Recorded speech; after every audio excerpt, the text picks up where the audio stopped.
If anyone is concerned about a more sustainable world that is more caring, the current fight is against the systems of artificial intelligence and the extractive nature that they're built upon.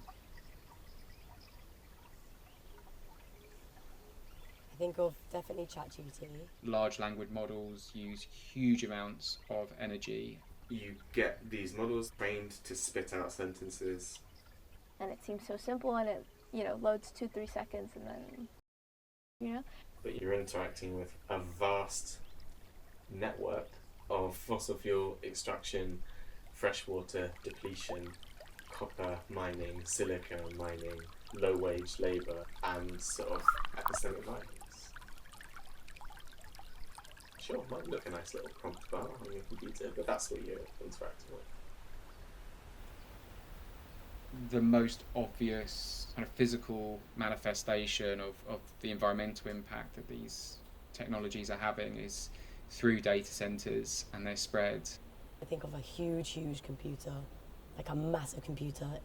it's just machinery. It's a bunch of cables and, cords, and, think of like when you're passing down those aisles in the movies and it's just all these flickering lights. That's kind of what you can think of when it's a data center. Really, really hard to get your head around how big these things are. There's one in the US that's supposed to be pretty much the size of Manhattan. And these data centers overheat because sending Vast amounts of water used, often potable water as well. Where I'm from, we get Colorado River water, and it's one of the most stressed rivers in the world.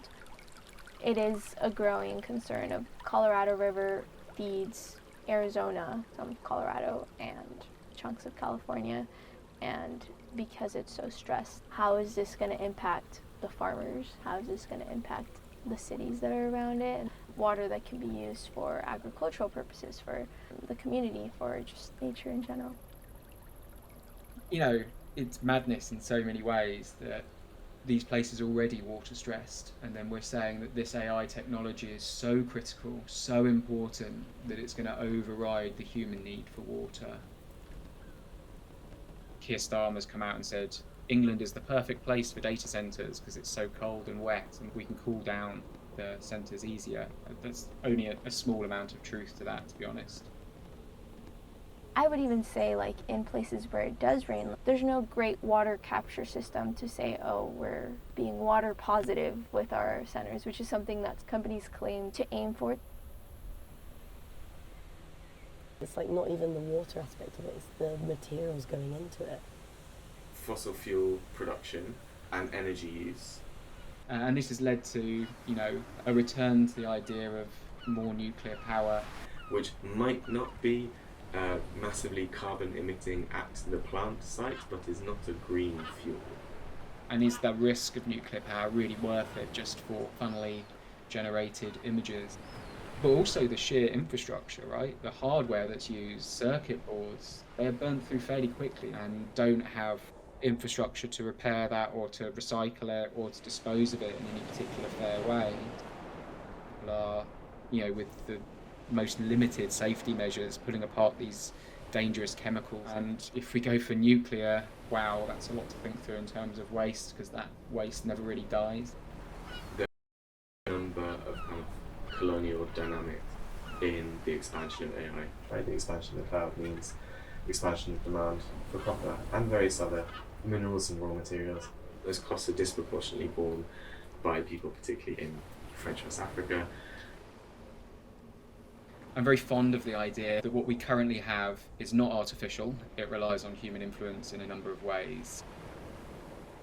Checking and setting up these algorithms, testing these algorithms, and much of that is very, very low paid labour that gets outsourced to people across the world. Low paid, traumatised Kenyan workers, many of whom are currently suing tech giants over having been, image trainers. But there's a lot of communities that are adjusting their legislation and their decisions to attract these data centers. And if you're in a small rural town in the US, which is a lot of the US, that's going to revenue, economically speaking. But the impacts for the nearby communities, it can affect air quality, water quality, just energy security within the area. Your electricity bill went up. Your water starts to taste more hard and you're feeling sick, you know?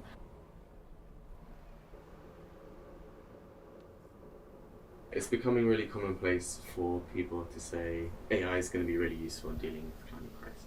I think we should be very, very careful about this current discourse around AI for good. Decisions that seem like it's just Google or Amazon, like, impact everyone else. You know, Bill Gates, Sam Altman, various people who have massive stakes in the expansion of AI, right? Are we just going to say, oh, well, that seems reasonable, I'm sure they've got no skin in this game, they're just telling us the truth? They aren't interested in building a better world, whatever they say. Those platforms are built for profit. The types of things that kind of techno-optimists or AI boosters are saying AI could be used for are things that we can often do better ourselves, such as monitoring forests. The best cared for forests in the world have not relied on algorithms or AI at any point. They've relied on careful human interaction with the natural world and living with rather than extracting from. Creating forests that are managed by algorithm, planted by drone. I see that as a kind of dystopian future when We know the solutions, we really know lots of the problems right now dealing with climate change and environmental degradation. And artificial intelligence, how is it going to be any better than humans that have already theorized and come up with solutions? Who are you trying to convince that slightly more refined models will lead to climate action? thinking about the current crises facing the world, climate and environmental crises, social crises, economic crises, political crises, I think more than ever we need to work on our human interactions, how we struggle through difficult conversations, how we find ways to disagree and debate on things. What the future looks like is up for contest. But as soon as you decide that a big part of that future, which is going to shape knowledge production, employment, water use, energy use, is inevitable, you shut down our ability to have a contestation about what our future is going to look like. You know, I don't think we should allow people to short circuit and rob us of the entitlement to have imaginative ways of relating with technology, which includes, crucially, not relating with it.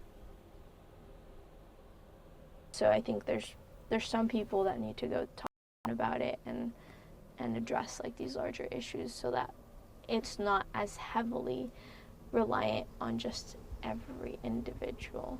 At least in the US, the fastest way to get things done is within the corporate space compared to, say, government or even nonprofit. And so for me, it just has always been clear that I'm going to go into a more corporate space because I think that's where things can move quicker. We can have a world that isn't reliant on these technologies, and we can build something much better and much more rewarding for everyone. I think we need to think about community that exists outside of those relations of profit. That space for us to create bigger networks of care beyond just our kind of immediate households. Communities built off of reciprocal care, what do they look like? You know, if we think about it simply as kind of interactions, not just between human to human, but with the more than human world. The environment, animals, plants, rights of nature. It's a Western legal framework that kind of meets many indigenous cosmologies, essentially. It's kind of in the name, but it's essentially giving nature or a river or part of nature or a whole forest similar rights to what a human has. Rivers are the most emergent kind of rights of nature, like legislation right now. It's like the right to flow freely, right to be free from pollution. It's not just legislation, it's actually a framework that kind of alters people's mindset, I guess is the best way to describe it. We look at the river as something that gives back to you. Being educated about it at a young age can make such a big difference, just kind of be able to paint all these environmental topics more clearly. In the US, I don't feel like our public education system really teaches us how to interact with nature. Like, when's the last time that you picked a berry off a tree? Like, really being able to expose our senses as humans to these sort of experiences and how we are connected to it. And you go, oh wow, this is actually great. I enjoy this. This is a nice way to be. I enjoy being amongst people. I enjoy having a connection to the natural world that is kind of reciprocal and satisfying. But for me, it's the kind of key challenge of our era.